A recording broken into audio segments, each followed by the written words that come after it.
Agora convido ao palco o professor Carlos D'Andrea, que falará sobre o tema Sociedade em Rede, ou da plataforma Notas para um Brasil pós-2018. Carlos D'Andrea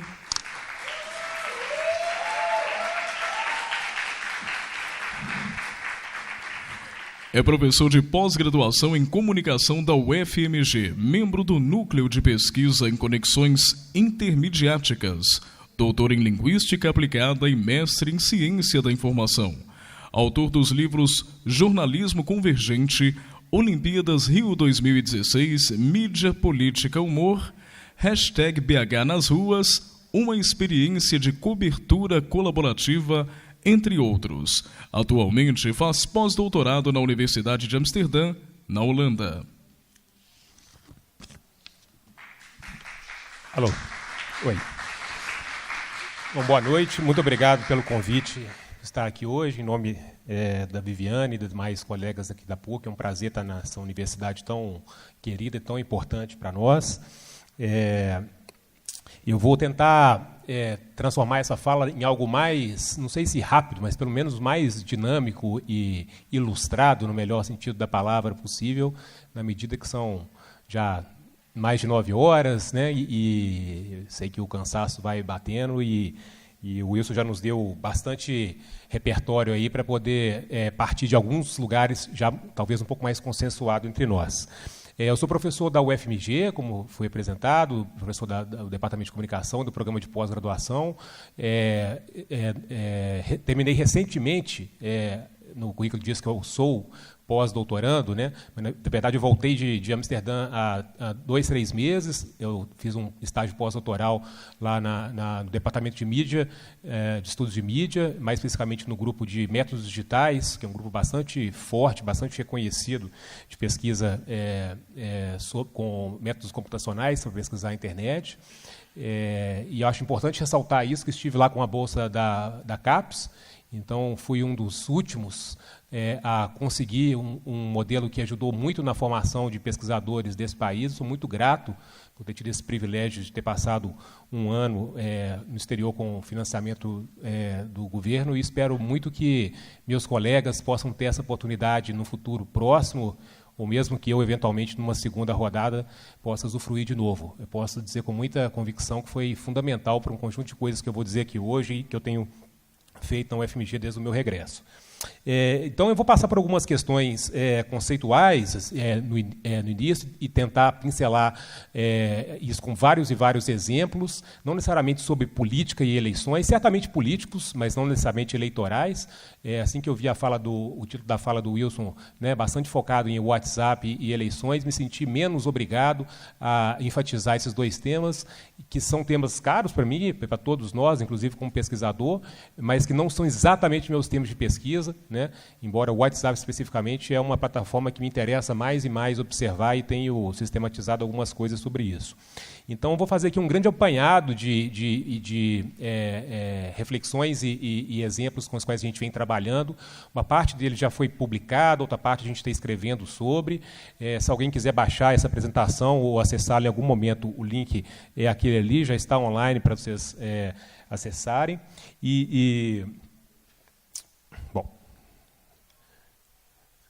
Então, a grande questão para a gente começar, e aí eu vou tentar ser o mais breve possível nessa discussão conceitual, é tentar deslocar um pouco essa metáfora da rede com a qual a gente vem trabalhando há muito e muito tempo, e isso não quer dizer que ela não seja válida mais, mas talvez ela seja insuficiente para compreender um conjunto de movimentos e de implicações que as nossas práticas hoje têm, né? Eu trouxe essa citação aí de um artigo recém-traduzido por dois um doutorando, que na verdade um recém-doutor e um mestrando lá do nosso programa de pós-graduação, está publicado na revista Galáxia, se alguém tiver interesse de ver, são de 3 pesquisadores que discutem de que tipo de rede nós estamos falando. E ele diz o seguinte: quanto mais mediada por tecnologia, mais a vida coletiva pode ser lida por meio de teoria das redes, mensurada pela análise de redes e capturada em dados e redes. Então, o que ele está dizendo aí? Quanto mais tecnologia, quanto mais materialidade nós estamos envolvidos, mais a ideia de rede se torna sedutora para a gente poder explicar o nosso mundo. E mais do que isso, mais a rede passa a ser uma forma de conhecimento na qual essas materialidades se funcionam. O que quer dizer isso? Quando a gente está trabalhando com um site como o Facebook ele é muitas vezes visto como uma rede social, mas porque ele também emula uma rede social na medida que todos os parâmetros de funcionamento dele passam a trabalhar com conexões. Aquilo que se conecta, alguma coisa que se conecta a outra. Então, a ideia da rede vai nos parecendo algo cada vez mais inevitável, mais potente para trabalhar, mas daqui a pouco nós vamos ver algumas limitações dessa discussão para a gente poder complexificá-la um pouco. Então, trouxe aí 4 imagens daquilo que eu acho que a gente facilmente reconheceria como redes em diferentes momentos históricos, né? Então, em comum, essas 4 imagens têm nós e arestas as conectando. Os nós são os pontinhos e as arestas são os tracinhos que se conectam. Então, quando nós estamos falando de rede, nós estamos falando necessariamente de relações, de alguma coisa remetendo a outra, de alguém retuitando alguém, de alguém conversando com alguém, de alguém que é vizinho do outro alguém, de uma coisa que se conecta a outra coisa, de uma coisa que manda um comando para uma ação de um humano, ok? Então, a lógica da rede funciona baseada em relações entre atores, seja quais atores são esses. Um dos pioneiros nesse trabalho aí é aquele ali à esquerda, em 1920, um psicólogo chamado Moreno, ele, para poder traçar os padrões de interação entre pessoas, ele estabeleceu um sociograma, que é aquele, né, ali está num artigo dele publicado nos anos 20, onde já trazia, então, esse modelo de rede para explicar de uma maneira menos intrapsíquica, quer dizer, menos centrada no indivíduo, como se dava aí as relações sociais. Aquele outro modelo ali de 1964 é um modelo de um cara chamado Paul Baran, que propôs 3 grandes modelos de rede, uma mais centralizada, uma mais distribuída, que inspirou, por exemplo, a forma da mãe ou da avó da internet, como nós conhecemos, que é a ARPANET. Essa aqui é uma imagem de 1977. A ARPANET é um projeto do governo e do exército americano para criar uma rede descentralizada de trocas de informação, no sentido de que, se algum tipo de ataque acontecesse nos Estados Unidos, a rede de computadores continuaria funcionando, mesmo com alguma desses pontos aqui sendo desarticulado, né? Então, essa ideia aqui de uma rede distribuída inspira um modelo infraestrutural, essa palavra é importante, para que uma rede de computadores que dê subsídio, no primeiro momento, para a troca de informações de segurança e governamental, depois acadêmicas, né? Na verdade, acadêmicas desde o início também, e, num segundo momento, para o público em geral. E aqui, dando um grande salto no tempo, né, nosso emblemático 2013, quando não só explodem manifestações de teor político, mas explodem também rastros deixados nos ambientes digitais, e também começam a proliferar mais e mais representações visuais, como esse grafo aqui. Esse, no caso, foi produzido pelo Laboratório de Imagem e Cibercultura, lá da Federal do Espírito Santo, que é um dos laboratórios de referência nessa área aqui no Brasil. Então, traz aqui, nesse caso especificamente, as interações, digamos, de perfis do Twitter a partir da hashtag Belo Monte, né? Quando a construção da usina lá na região amazônica era um tema controverso em função das questões indígenas, ambientais, políticas, de empreiteiras, etc., que estavam envolvidos nesse processo. Então, essas 4 imagens de rede aqui nos colocam, então, em xeque nesse grande modelo de análise que nós temos.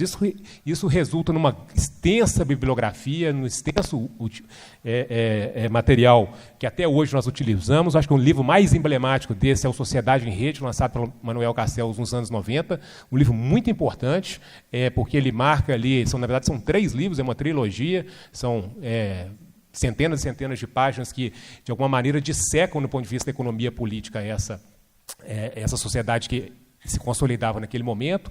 Também a ideia de que a rede, então, passa a ser um modelo de funcionamento para tudo que existe, né? A ideia, então, de uma ciência das redes. Isso vai pegando carona cada vez mais com conceitos como colaboração, participação, auto-organização, etc. Né? E, num exemplo bem mais contemporâneo, né, essa ideia aqui de que as redes são um novo normal da política. Então, esse artigo foi publicado há 1 ou 2 semanas. Se alguém tiver interesse, é só googar.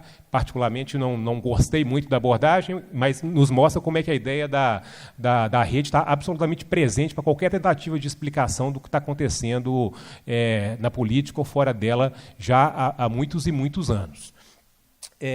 O que acontece é que a rede ela se torna, então, como eu vinha dizendo, ela se torna, então, nosso ponto de referência, não só para poder descrever, né, o que está acontecendo, mas como uma tentação de que ela seja a própria síntese do que é a sociedade, que é a ideia, então, de que tudo se tornou rede. Né? Mas, de repente, a gente começa a perceber que a coisa é um pouquinho mais complicada do que isso. Né? Aqui, essa citação de baixo também está nesse texto do Venturini, Muck e Giacomi, que eu citei há pouco. Ele vai dizer, então, que um coletivo de redes ator-rede, isso é uma perspectiva teórica que não nos cabe, nós estamos absolutamente influenciadas por ela nessa fala, mas não vamos entrar nos detalhes nesse momento. Ela é formada de palavras e memórias, de contratos e leis, de dinheiro e transações, de cabos e de protocolos. Então, a tal da rede descentralizada, auto-organizada, de trocas espontâneas entre as pessoas, de repente tem parâmetros políticos, econômicos, jurídicos e materiais. Se tornou um pouco mais complicado do que aqueles discursos que prezam pela auto-organização da população civil contra as instituições querem defender. E é um pouco nesse paradigma que a gente vai tentar trabalhar daqui para frente. Então, se não em oposição, mas tensionando radicalmente essa ideia de uma sociedade em rede, então, o conceito que cada vez mais a gente utiliza hoje, aí eu estou dialogando com um conjunto de autores aqui que eu tive a felicidade de ter o contato nesse meu período de 1 ano lá na Holanda, né, é a ideia de uma sociedade da plataforma. Né? Então, esse conceito surge como um conceito para estudar essas ambiências digitais há quase 10 anos. Em 2010, um cara chamado Gillespie, que é um norte-americano, publica um artigo falando das políticas das plataformas. Ele chamava a atenção para o seguinte: isso que a gente chama de redes sociais, né, o Facebook, o Twitter, etc., eles utilizam com muita frequência, se autodenominam com muita frequência como plataformas. Porque plataforma, num sentido de intermediários que não interferem no fluxo informacional desse novo modelo de comunicação. Então, a ideia, por exemplo, do YouTube, do broadcast yourself, né? Transmita-se sem intermediários. Você pode fazer o seu conteúdo, você pode se tornar uma pessoa, você pode ser ouvido. Então, toda essa ideologia, no fundo, ela é baseada, então, numa ideia de que essas plataformas não intermediam nada. Elas apenas oferecem uma estrutura livre de questões editoriais, comerciais, etc., para que qualquer um possa fazer o que quiser. Esse discurso está muito presente entre nós até hoje, né? Quando a gente fala, então, desse radical processo de descentralização que essas plataformas ofereceriam. Acontece, no entanto, que hoje a gente vê, e a gente vai detalhar isso em alguns aspectos em seguida aqui, que essas plataformas são mediadoras muito fortes de toda a nossa experiência social, elas interferem radicalmente, e isso tem implicações políticas, jurídicas e comportamentais, digamos assim. Então, na importância aí da gente poder olhar para isso com mais cuidado. Esse livro aí foi recém-lançado, que eu digo, a questão é 2 semanas mesmo. Estou com uma esperança incipiente, mas possível nesse Brasil em crise, a gente conseguir articular uma tradução desse livro para um futuro próximo, porque eu acho que ele é um livro que vai atender a várias e várias áreas de conhecimento, para muito além da comunicação, embora os pesquisadores sejam de comunicação.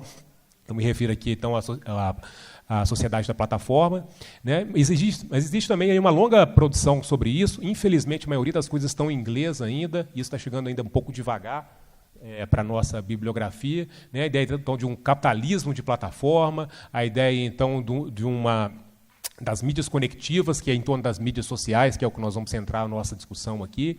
Então, é importante pontuar que existe uma virada teórica, inclusive, em curso não, eu diria consolidada, que muitas vezes a gente ainda não conseguiu acompanhar, inclusive, nas nossas percepções cotidianas, mas que é muito importante que a gente esteja atento, porque é nesses pontos que o jogo político, me parece, está sendo jogado daqui para frente, e já há algum tempo, na verdade, né? Então, não exatamente uma definição, mas uma projeção do que seriam as plataformas. Todas as plataformas online são conectadas mutuamente por meio de uma infraestrutura tecnológica compartilhada, que é alimentada por dados, dirigida por algoritmos, estruturados por protocolos de governança e por modelos de negócio. Todos os grifos aí em itálico são dos autores, não são meus. Quer dizer, eles estão enfatizando esses termos que estão em itálico, que são dados, quer dizer, sem a lógica de dados que nós geramos e que são gerados a partir de outros movimentos, essas plataformas não existem. Os algoritmos que dão os movimentos de ação para isso, nós vamos citar alguns exemplos algoritmos na sequência. A ideia dos protocolos de governança, o que pode, o que não pode, e quem regula isso, e a ideia do modelo de negócio. Nós estamos falando aqui de empresas absolutamente alinhadas a um modelo capitalista, e mais do que isso, que estão ajudando a reconstruir uma lógica de capitalismo na contemporaneidade, né? E, se fosse, eu tenho certeza que esses autores, no caso aqui, esse artigo deles estavam discutindo a plataformização da saúde, né?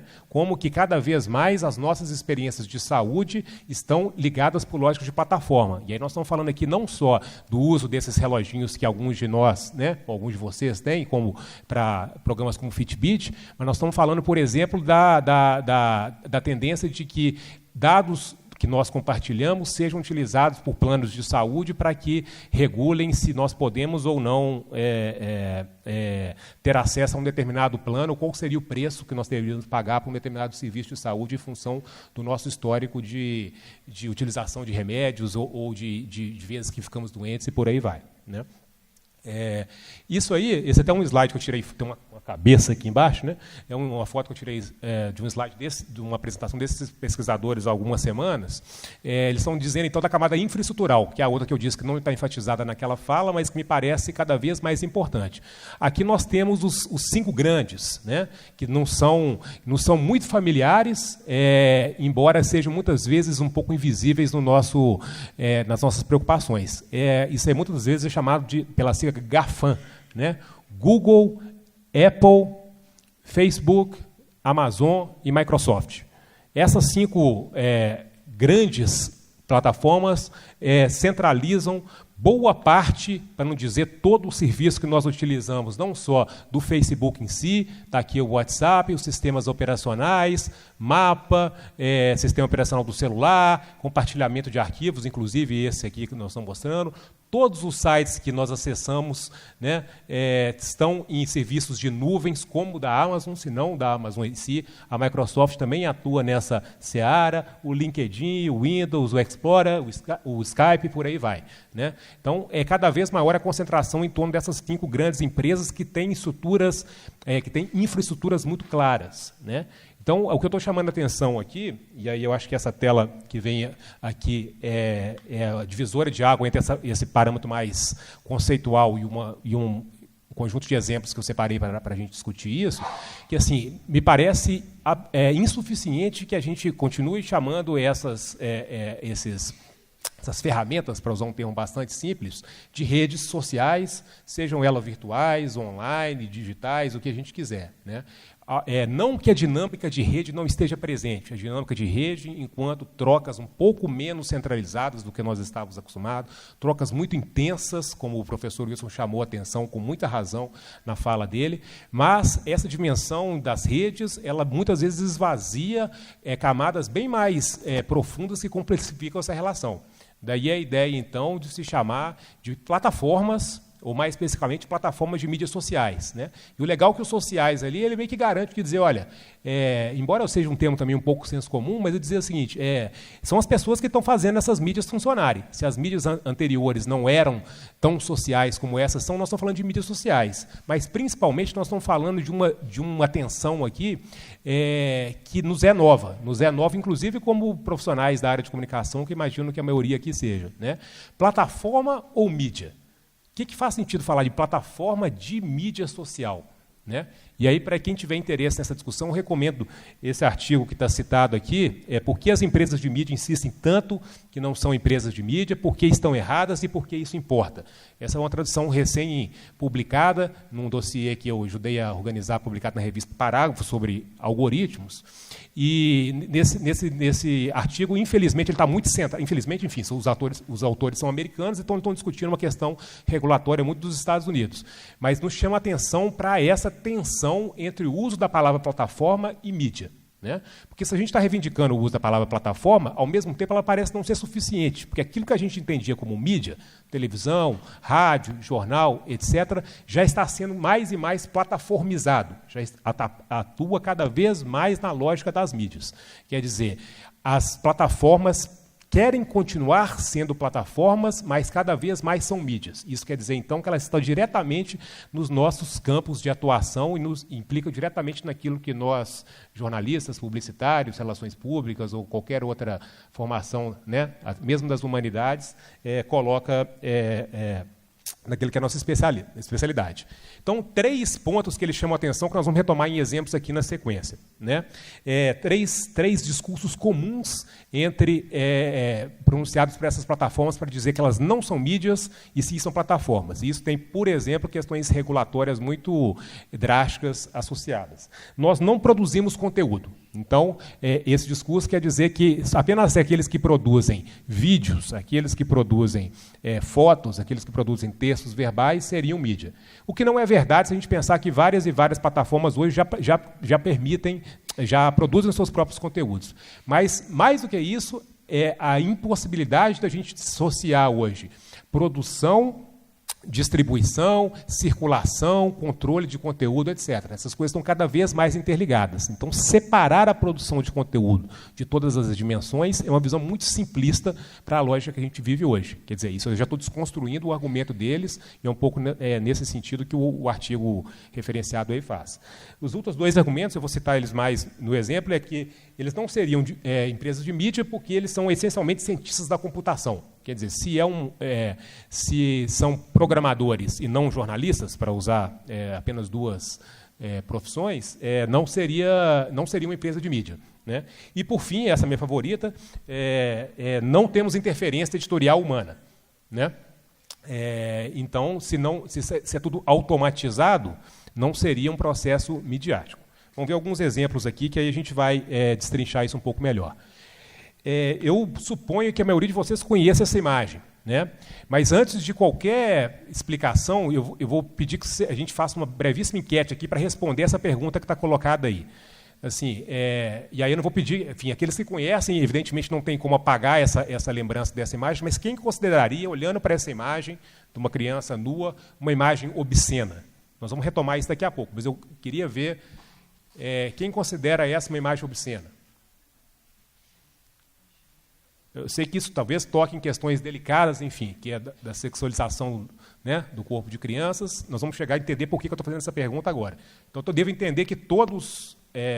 alguém tem dúvidas sobre se seria uma imagem obscena ou não?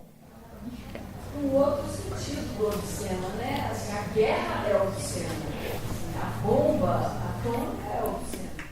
Ótima questão. A ressalva que eu vou fazer, na verdade, questionando um autor que é um dos mais importantes para mim, né, não acho que é nesse sentido que ele fale, mas eu acho que essa é uma questão muito boa, que é ótimo. Então, eu devo entender que todos ou quase todos não consideram essa uma imagem obscena, né? Essa imagem, eu acho que todos já viram ela em alguma medida, ela foi uma fotografia tirada em 1972, no Vietnã, durante a guerra. É uma fotografia chamada... The Terror of War, né, o terror da guerra. Ela foi considerada uma imagem das mais emblemáticas, se não a mais emblemática no questionamento da guerra do Vietnã. Há relatos e há versões que dizem que ela foi decisiva para uma diminuição do apoio público à guerra ali nos anos 70. Né?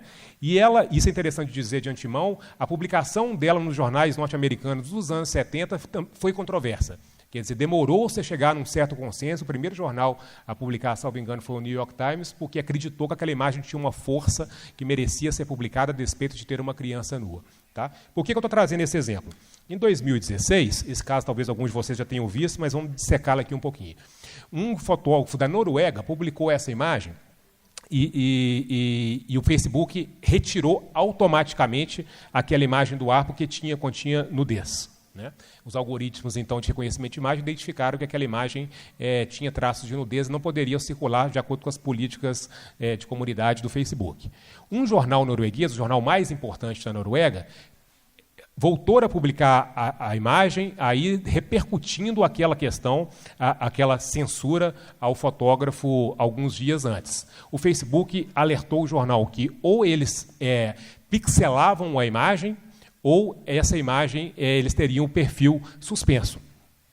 O editor do jornal, que é esse cara aí, publicou na capa do jornal impresso, e aí é curioso, né, quando o impresso é reivindicado como um lugar de autoridade, publicou na capa do jornal impresso uma carta aberta ao Mark Zuckerberg, onde ele dizia, onde chamava o Zuckerberg do editor mais poderoso do mundo, porque ele tinha em mãos o Facebook, que era uma plataforma na qual milhões e milhões, ou bilhões, na verdade, de pessoas se informavam ou se divertiam. Né?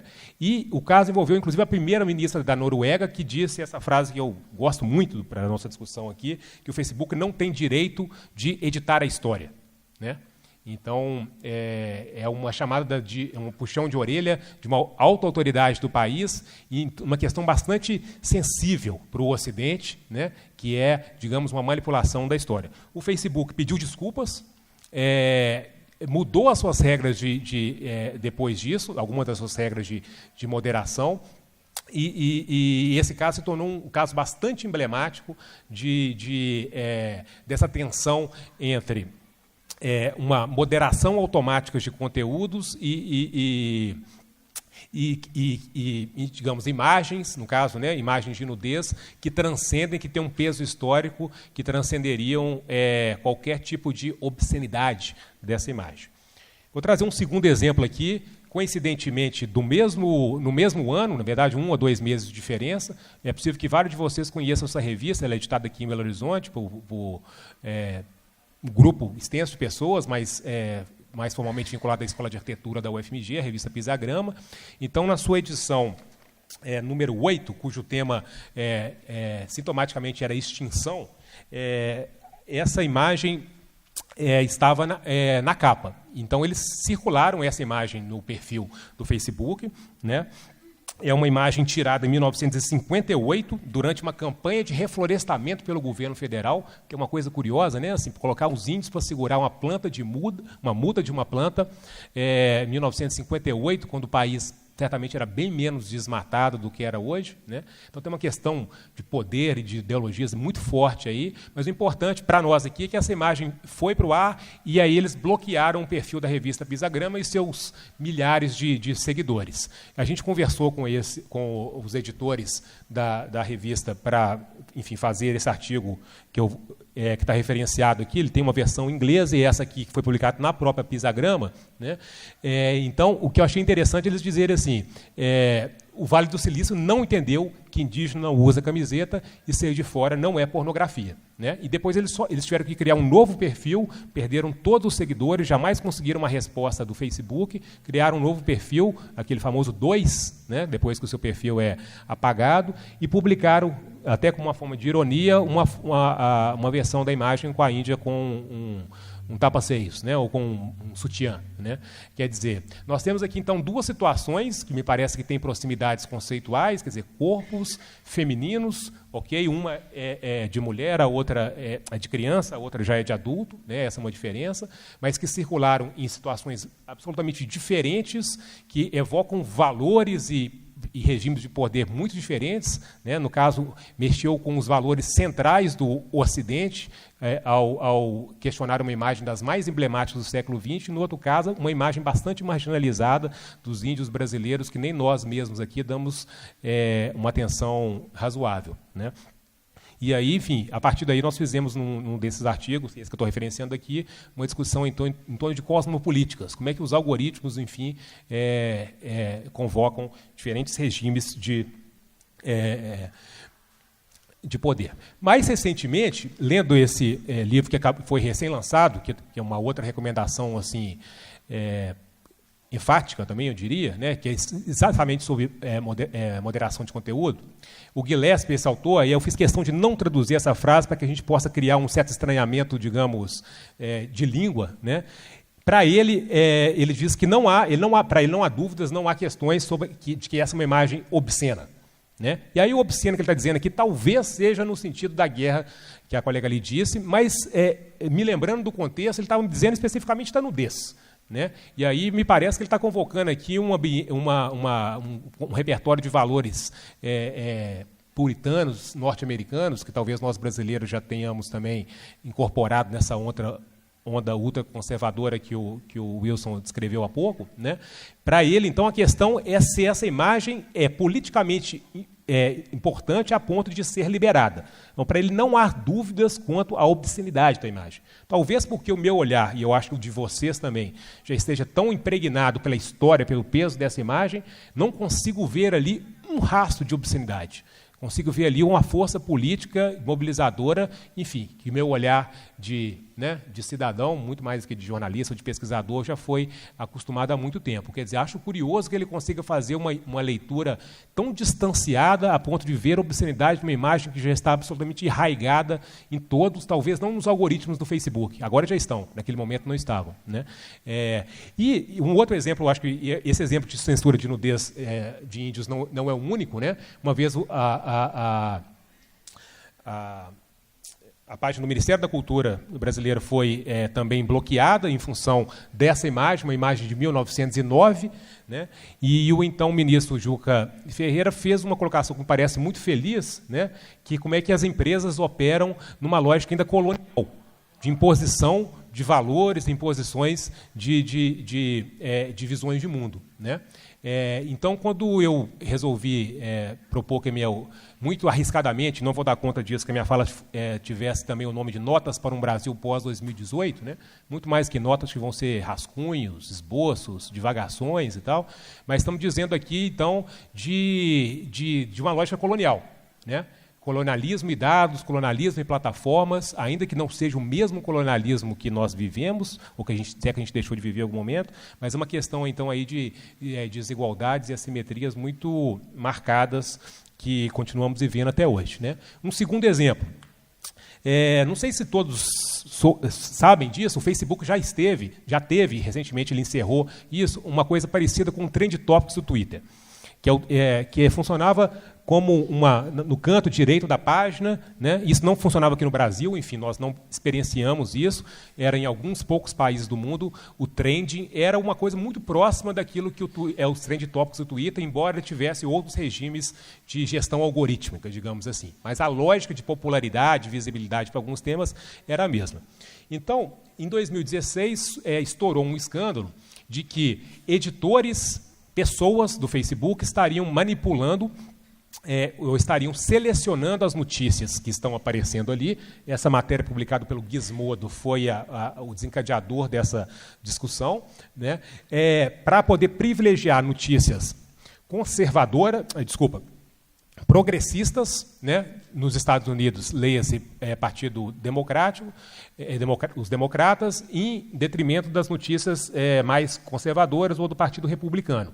Então, essa denúncia foi feita por ex-funcionários, isso se tornou um grande escândalo, quer dizer, perto dos escândalos que o Facebook se envolveu dali para frente, nem foi tão grande assim. Mas há quem diga que aí começou o pesadelo do Mark Zuckerberg. Depois desse episódio, ele não dormiu tranquilo nunca mais. Isso já tem mais de 2 anos, né, que o Facebook está numa escalada de controvérsias ininterruptas.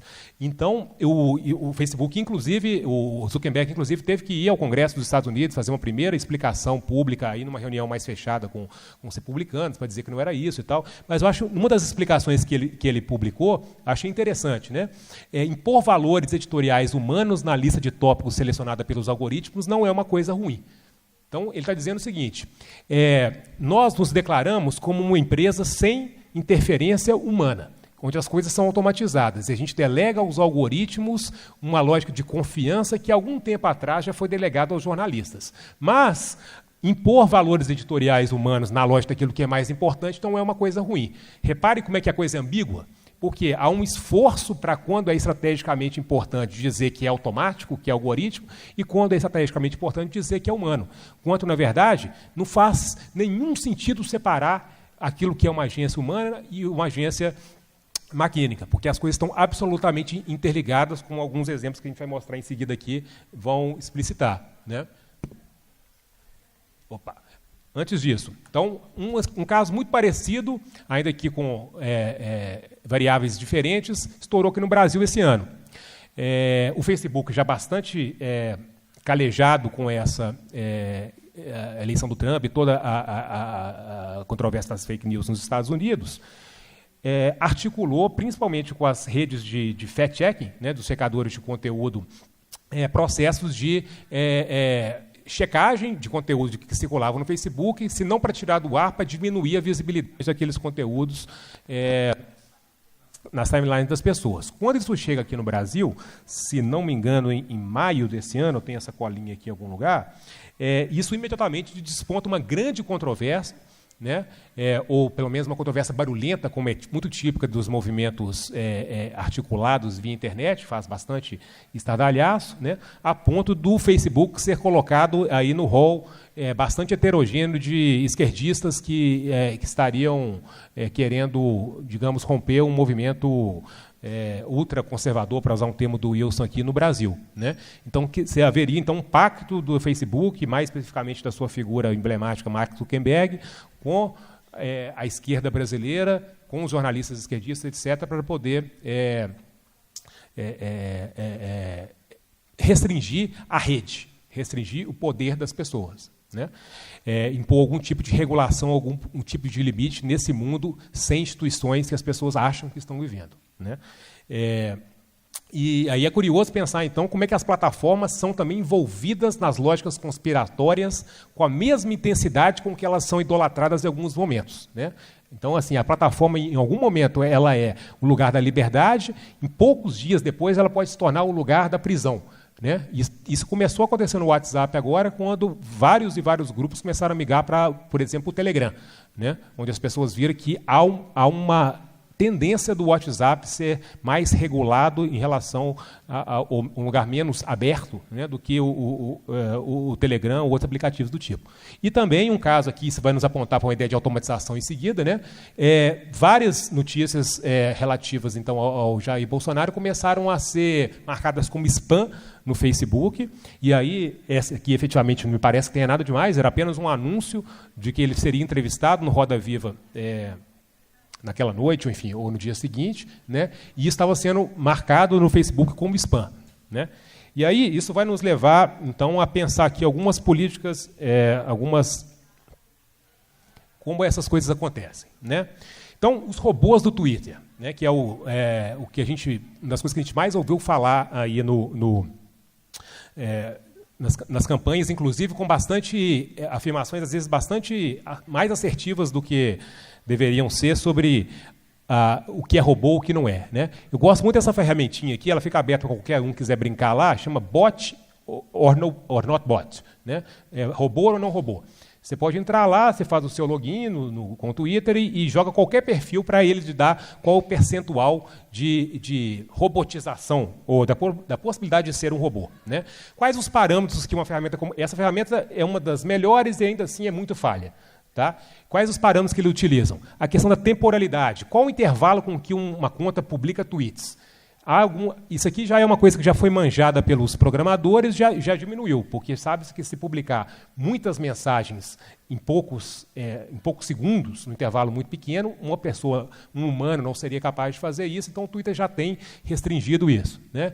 Qual é, então, a rede? Quer dizer, como é que ele se articula com outros perfis?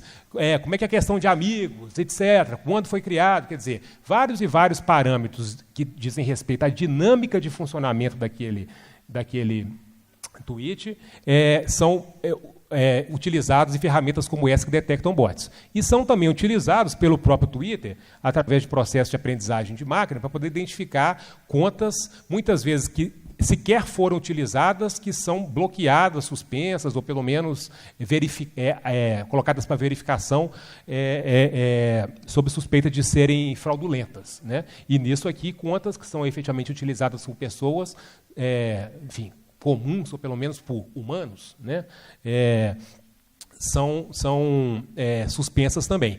Então, o que é interessante a gente pensar aqui é que são processos que se dão muito menos pelo conteúdo e muito mais pela dinâmica de uso ou de criação e de enredamento daquela plataforma, ali em termos de amigos, de retweets, de replies e por aí vai, né?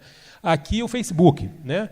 Então, aqueles que já tentaram denunciar alguma coisa no Facebook já devem se deparado com uma tela parecida com essa, né? Nudez, violência, assédio, suicídio, notícia falsa, né? São categorias. E, mais recentemente, o Facebook incluiu informações de votação incorretas, para tentar pegar boatos que poderiam desmobilizar aí o processo eleitoral nas suas vésperas, né? Isso aqui é um processo feito essencialmente manual, né? Que qualquer um pode entrar lá e denunciar um post como dentro de uma dessas categorias. E aqui é uma daquelas redes de páginas que foram derrubadas pelo Facebook, muito mais pela dinâmica de orquestração delas do que pelo conteúdo, né? Então, no caso aqui, Folha Política, Movimento contra a Corrupção, Apoio a Jair Bolsonaro, etc., todas essas páginas foram derrubadas aí já há poucos dias das eleições, muito mais porque elas construíam uma grande rede no sentido da interligação na sua ação, né? Embora uma rede que tem uma lógica algorítmica e material bastante intensa. Mais alguns exemplos aqui e a gente já parte para a reta final. Esse aqui é um documentário que eu recomendo muito, que chama The Moderators. Mostra pessoas, na verdade, enfim, indianos, para ser mais específico, num ambiente absolutamente inóspito, aprendendo a moderar conteúdos de sites como o Facebook. Aqui, no caso, o cara dizia aqui que essa imagem aqui não poderia ser liberada porque é um ato sexual de um animal, né? Então, é um cara dando uma palestra de alguns minutos, explicando para um conjunto de pessoas que devemos imaginar que não são exatamente as mais bem remuneradas ou as mais bem formadas, né, em termos de repertório, para poder moderar coisas de milhares de imagens por dia que deveriam ou não circular, né? É um trabalho absolutamente insalubre e é um dos lados B e mais doentios dessa sociedade da plataforma na qual nós estamos inseridos. Quer dizer, é um trabalho humano no limite, né? Esse documentário é muito chocante, assim, me lembra muito das cenas do ventilador. Deve ser um lugar muito quente, uma salinha apertada, e as pessoas ali efetivamente passando maus bocados pelo clima do lugar e pelas imagens horrendas que era obrigado a moderar. Quer dizer, não há interferência humana, é uma grande balela, né? E aqui um processo também bastante humano, né? Que esse eu tirei de um dos grupos de seguidores do Bolsonaro, que eu, enfim, entrei durante um certo período, que era uma grande campanha, no caso, quando a Anitta, depois de alguma pressão, declarou que não votaria, enfim, aderiu ao movimento Ele Não, né? Alguém se deu o trabalho de organizar dezenas, essa lista aqui continuaria por muito mais, de links com vídeos de patrocinadores da Anitta, para que as pessoas pudessem entrar nesses links e dar o dislike. Então, olha, vamos reparar a complexidade dessa ação. Alguém organizou isso, que talvez não seja tão difícil, mas, enfim, dá um trabalho. Isso espalhou radicalmente nesses grupos, eu recebi mais de uma vez. Há uma lógica, há uma compreensão aqui de uma dinâmica de que uma artista como essa tem vários contratos e se você quer prejudicá-la, mais do que atacar a imagem dela, talvez atacar o bolso dela seja uma boa tática, mas, acima de tudo, há uma compreensão de que dar um dislike no YouTube, e é legal lembrar que o YouTube é a única plataforma que tem dislike, né? O Facebook tem lá carinha de raiva, triste, mas significa outra coisa. O único que tem dislike é o Facebook, é o YouTube. que dar um dislike no YouTube impacta diretamente na visibilidade daquele vídeo dali para frente.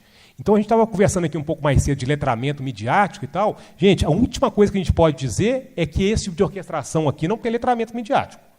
Porque as pessoas sabem que não só localizar vídeos do YouTube, enfim, isso aí também não é uma coisa mais difícil, mas compreende que existe uma lógica algorítmica que, se você agir com ela, você está diminuindo a visibilidade de alguém que você não gosta. Quer dizer, é preciso, então, que a gente pense como que as visibilidades, as habilidades midiáticas, enfim, de plataforma, possam ser utilizadas em prol do comum, e não em prol da destruição, do ódio, etc. Mas não me parece que seja falta de compreensão de como as coisas funcionam, né? Evidentemente, não é todo mundo que tem essa compreensão também. Estou dizendo aqui de um grupo específico, né? Então, que caminhos que a gente pode ter para isso? Aqui já estou realmente encerrando aqui com duas telas a mais, né? Um caminho que vem sendo discutido, e ele é delicado na medida que ele coloca um limite mais efetivo nessa discussão de redes, que nos é bastante cara, e aí eu estou voltando com esse conceito aqui de propósito para dizer assim, que as utopias da internet não estão mortas, né? Nós continuamos acreditando, com razão, de que podemos nos comunicar de maneira mais descentralizada, mais auto-organizada, mais livre, e que isso nos traz alguns benefícios de várias ordens também. Mas é possível e é necessário cada vez mais pensar em lógicas de governança. Tudo isso que a gente deu, esses exemplos que eu dei aqui agora há pouco, são governanças, são mecanismos que o Facebook, principalmente, né, desenvolveu para poder sofisticar ou complexificar o seu processo de funcionamento. Não estou dizendo que o Facebook conseguiu resolver isso. O Facebook está numa encruzilhada enorme, inclusive como empresa, embora seja uma empresa bastante lucrativa e, enfim, né, com todo o poder que tem, mas está numa situação delicada, né?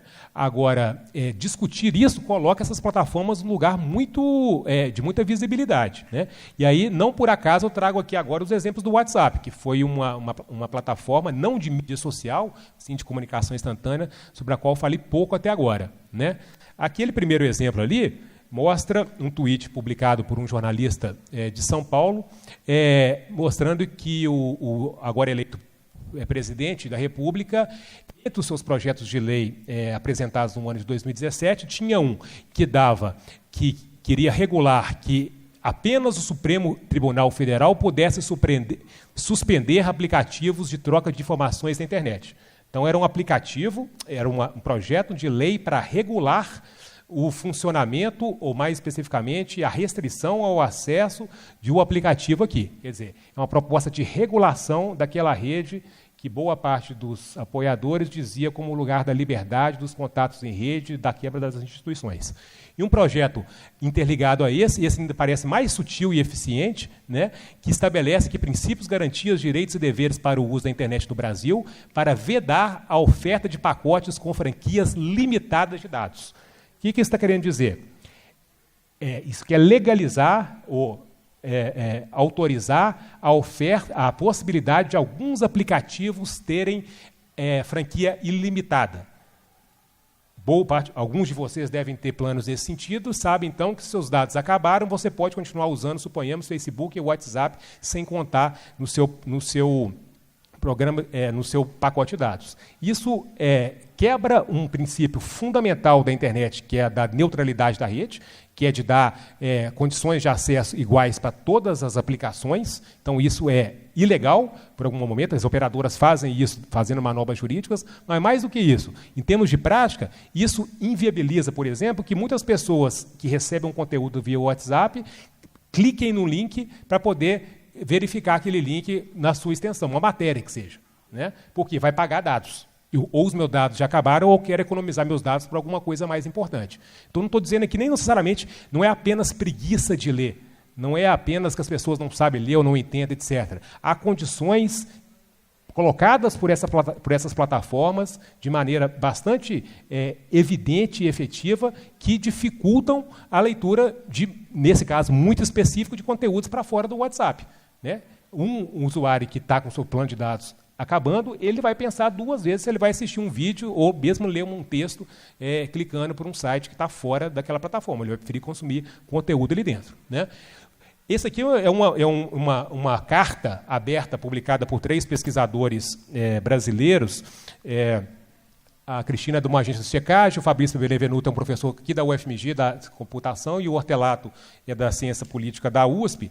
É uma carta chamando o Facebook como dono do WhatsApp, a responsabilidade pelo que estava acontecendo no Brasil. Essa carta foi publicada coisa de uma semana, um pouco mais, antes do segundo turno das eleições. E eles propunham aqui medidas concretas que poderiam ser implementadas pelo WhatsApp imediatamente. Quais eram? Estão listadas ali. Restringir o número de mensagens encaminhadas. Alguns de vocês devem se lembrar que isso mudou de 200 para 20 no início, no meio do ano, não vou lembrar exatamente quando foi, e na Índia são apenas 5 mensagens encaminhadas. A Índia consegue ter um problema ainda mais crônico que o Brasil de uso do WhatsApp, inclusive com vários casos de linchamento, assim, de justiça com as próprias mãos em função de denúncias, de boatos, de especulações em torno de pessoas físicas que foram mortas, foram assassinadas em função do processo de desinformação via WhatsApp. Isso levou o WhatsApp a adotar lá, então, um limite de 5 mensagens encaminhadas. Uma das coisas que eles reivindicavam nesse texto importante, corajoso, eu diria, era pedir que o WhatsApp imediatamente implementasse isso no Brasil. Outra, restringir o número do broadcast, né, do número de mensagens que pudessem ser encaminhadas, aí não só encaminhadas, mas enviadas, e restringir o número de pessoas dentro dos grupos daquele momento para frente. Não necessariamente mexer com os grupos anteriores, mas sugeriam que dali para frente os grupos tivessem menos pessoas, para que permitisse que esse espalhamento de informação pudesse ser dado de uma maneira um pouco mais lenta, um pouco mais cadenciada. É tenso falar isso, né, gente? É tenso, porque o nosso paradigma de observar para isso está toda baseada na liberdade individual, na não intermediação. Mas será que a gente não tem que pensar nisso em âmbito nenhum? Né? Quer dizer, é uma questão que está se colocada para esse Brasil pós-2018. Né? O que o WhatsApp fez de concreto? Né? Colocou esse simbólico escrito em cima das mensagens aqui, encaminhado. Né? Todo mundo já deve ter visto isso aí. Quando você recebe uma mensagem encaminhada, então está notificado. Isso aqui, do ponto de vista de quem pesquisa a internet, é uma piada. Isso aqui nós nos consideramos ridicularizados por esse tipo de informação. Isso aqui não tem absolutamente nenhum lastro de onde vem essa informação. Todas as pesquisas de Twitter, aquele gráfico que eu mostrei sobre Belo Monte, tudo isso que a gente vê, por que isso é possível? Porque as empresas têm políticas de dados que permitem que a gente acesse informações e que a gente, que eu digo pesquisadores, mas qualquer pessoa, e possa fazer usos não comerciais daquilo. Isso está cada vez mais complicado, mas as plataformas ainda têm isso. O WhatsApp está longe disso. O WhatsApp não fornece rastro nenhum para ninguém poder acompanhar de onde vier e para onde foram as coisas. Então, colocar uma mensagenzinha dessa aqui, sem nenhum metadado, sem nenhum lastro computacional envolvido, é uma piada. É uma brincadeira de mau gosto com aqueles que entendem da área. Né? Assim como essa mensagem que eu recebi essa semana aí, evidentemente, de alguém que foi vitorioso no pleito pedindo queria refazer as amizades, então, por favor, liguem e me peçam desculpa. Né? Então, um segundo caminho, e aí eu vou encerrar aqui. Então, primeiro da governança, outra é essa ideia dos valores públicos, que é trabalhado naquele livro lá da Sociedade da Plataforma. Né? Isso aí é uma coisa que me parece ainda mais delicada para o Brasil contemporâneo, na medida em que pensar qualquer coisa pública, né, no sentido não público governamental, mas público do comum, nos parece alguma coisa mais distante. O melhor exemplo para discutir isso, acho que seria o Uber, né? Que é uma plataforma absolutamente onipresente nos nossos dia a dias e que trata do nosso problema mais grave, talvez no país, que é da mobilidade urbana. Mas eu resolvi trazer um exemplo que eles trabalham, que eu acho que é especialmente interessante, que é a ideia do Airbnb, que mais do que um problema de concentração de imóveis, de encarecimento, eles dizem o seguinte: o Airbnb nos coloca de frente a frente para o que nós queremos de vizinhança. Então, se o imóvel está caro, se está faltando, essas pessoas podem ou não alugar, isso é uma questão importante. Mas tudo isso se reúne num valor público que para eles se chama vizinhança. O que significa para nós vizinhança? O que nós queremos de valor numa vizinhança? nós queremos encontrar na padaria todos os dias mais ou menos as mesmas pessoas, que não necessariamente são as pessoas que nós conhecemos ou sabemos o nome, mas nos dão essa sensação de conforto quando a gente vê aquelas pessoas no mesmo lugar todos os dias, aquele senhor, aquela senhora, né, os vizinhos do prédio, enfim. Né? Isso vai além da segurança, inclusive, tá, gente? Assim, a gente tenta julgar para esses lugares muito mais específicos de segurança, de economia, as questões, mas é uma discussão maior. O que é que nós queremos do lugar que a gente mora? Né? E aí eu trago alguns exemplos do Airbnb aqui. Por exemplo, em algumas cidades, mais especificamente Amsterdã e Londres, há, por coerção do poder público, limitações no número de dias em que uma casa, um apartamento, um quarto pode ser alugado pelo Airbnb. No caso especificamente de Amsterdã, que eu acompanhei um pouco mais de perto, isso ainda é de 60 dias por ano e vai cair para 30 dias no ano que vem, em função de um grave déficit habitacional, de uma pressão imobiliária muito grande. Então o Airbnb foi constrangido, no melhor sentido da palavra, a fazer parcerias, a fornecer dados para as prefeituras, para instituições, etc., para monitorar isso, porque é uma compreensão de que não é bom para a cidade. Né? Barcelona é uma outra cidade que vive uma crise muito intensa em relação a isso, só que ela tomou uma estratégia diferente. Há um tempo atrás, Barcelona permitiu que as pessoas comprassem licenças, que é uma coisa assim, que muito grosseiramente me pareceu parecido com o que era a placa de táxi. Assim. Você pode comprar uma licença para poder alugar. O efeito foi reverso. Boa parte dessas licenças foram parar na mão de grandes empresas hoteleiras ou de grandes empresas. Então, hoje, uma licença dessa que foi comprada, segundo essa matéria da semana passada do The Guardian, por 230 euros, hoje uma licença dessa vale 80 mil euros. É um processo contrário dos táxis aqui. Né? Se uma placa de táxi valia muita grana há um tempo atrás, hoje em dia eu acho que não vale quase mais nada, segundo o que me consta. Aqui é o contrário, há uma valorização. Então, quem é dono dessas licenças para alugar imóveis em Barcelona são praticamente grandes empresas, 80% está concentrada em grandes cadeias, que é o contrário, o oposto da média mundial, segundo o Airbnb. Quer dizer, há um exemplo aqui de má regulação. Né? E no Brasil, isso aqui é uma coisa absolutamente nova para mim, eu preparando essa palestra, enfim, a gente vai pensando, e é ótimo que a gente vai pesquisando novas coisas, achei um relatório do Airbnb do ano passado. Né? Olha isso aqui. Em todo o mundo, cerca de 75% das nossas acomodações estão fora dos distritos hoteleiros. Né? E o mapa aqui, estou longe de ser um especialista na geografia do Rio e de São Paulo, mas do Rio talvez a gente entenda um pouco mais, está muito claro aqui que as acomodações estão absolutamente concentradas nas zonas turísticas, né? Onde estão os hotéis, Zona Sul e Centro do Rio. Se eu me lembro bem do mapa do Rio, que não é tão complicado assim. Quer dizer, aqui há até uma má-fé, né, do Airbnb, na medida em que eles dizem aqui que colocam o número de 75%, mas estão falando em todo mundo. No Rio de Janeiro e em São Paulo é diferente. Quer dizer, nós temos um problema, no Rio de Janeiro isso é gravíssimo.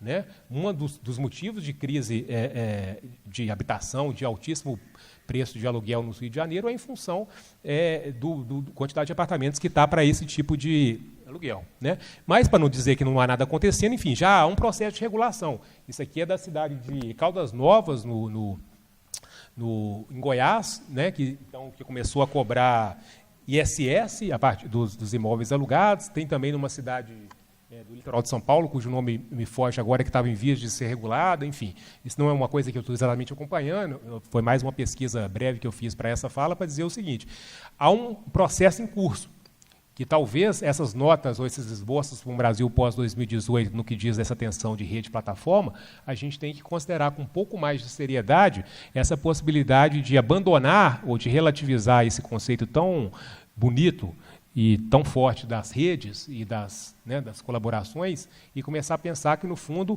há um processo aí econômico, político, material, etc., que está colocado, está em jogo, e se a gente fizer vista grossa, a gente vai continuar sempre refém daquilo que a gente não entende exatamente como funciona, né, e não tem nenhuma autonomia sobre. Joia, se alguém quiser baixar a apresentação, está aí, eu agradeço a paciência, não sei exatamente quanto tempo eu gastei, espero que tenha atendido a expectativa aí. Muito obrigado.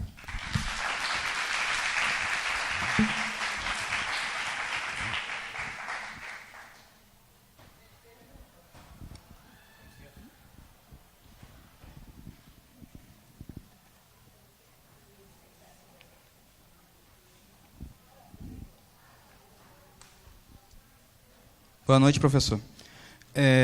Gostaria de saber, quando você falou inicialmente sobre as redes, eu não percebi você falando sobre o cyberespaço, que é do Pierre Levy, não é do Pierre Levy, mas eu gostaria de saber se existe alguma relação entre redes, do Manuel Castells, e de cyberespaço.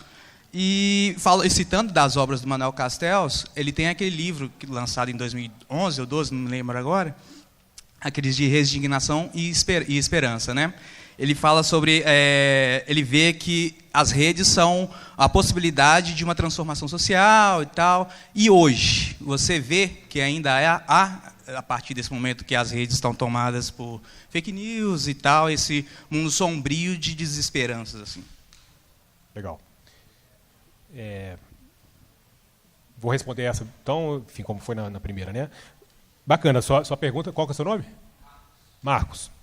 Você me dá uma oportunidade aqui de retomar alguns pontos e tal. Então, primeiro, a coisa do ciberespaço, né? Esse termo vem da ficção científica, né? Ele foi incorporado pelos estudos também, e eu acho que ele é muito emblemático daquele momento que o Wilson citou aqui na fala dele. É um momento dizendo aquele momento, inclusive, nossas condições de acesso à internet sugeriam uma dicotomia entre o online e o offline, entre o virtual e o real, entre o espaço real e o ciberespaço, onde aquela ideia, então, de que se conectar à internet ou acessar esses ambientes exigia um certo movimento físico, inclusive, assim, no sentido, né, de sentar num computador, ligar um conjunto de aparelhos, etc., e entrar nesse espaço. Eu diria assim, e é às vezes um pouco delicado ser tão enfático nessa dizer, mas assim, é um conceito bastante inadequado para a gente poder, porque ele pressupõe que existe alguma coisa lá, outra coisa aqui, né? E quanto, na verdade, essa ubiquidade dos dispositivos de acesso, dos acessos à rede sem fio, ou das redes móveis, enfim, que não estão em todos os lugares, mas estão em cada vez mais lugares, vai tornando essa noção de ciberespaço cada vez mais obsoleta, né?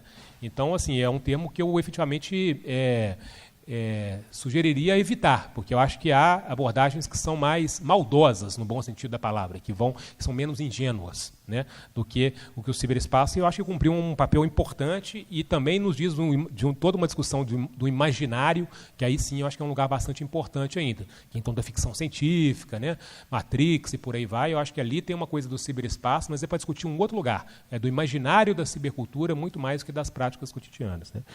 E das redes de indignação, pois o Castells, quando escreveu esse livro, eu acho que ele é de 2012 ou 2013, né? Ele vai um pouco no embalo da Primavera Árabe, depois na versão brasileira ele até escreve um pós-fácil comentando a jornada de junho, que foi um momento também de muita energia, de uma explosão de criatividade e de diversidade, pelo menos no seu início, bastante intensas.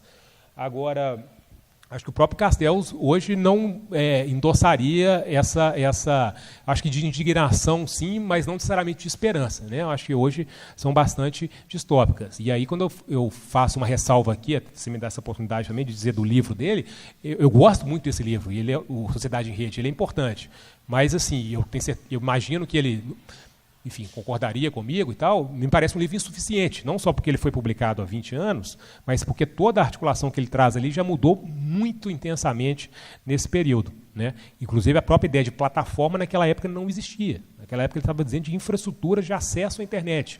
1995, 96, quando ele publica o livro, foi quando a internet comercial chegou no Brasil, né? Quando as pessoas, através de conexão de escada, entravam para poder usar o ICQ e nem sei se tinha Yahoo na época, enfim, o Alta Vista e coisas do tipo, né? Esse mundo não existe mais, né? Então, assim, é absolutamente insuficiente compreender com aquele ferramental que ele colocou muito bem naquela época, mas que, como o mundo mudou muito rápido, ficou insuficiente, né?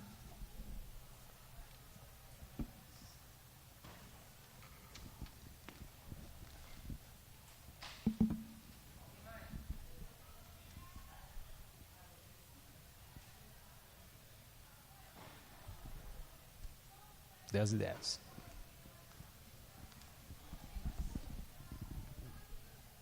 Alguém mais, gente? Não? Então, agradecer, professor Carlos, muitíssimo obrigada. É um prazer. Volte sempre. Muito bom. Essa produção é do Lab SG, onde você vem aprender.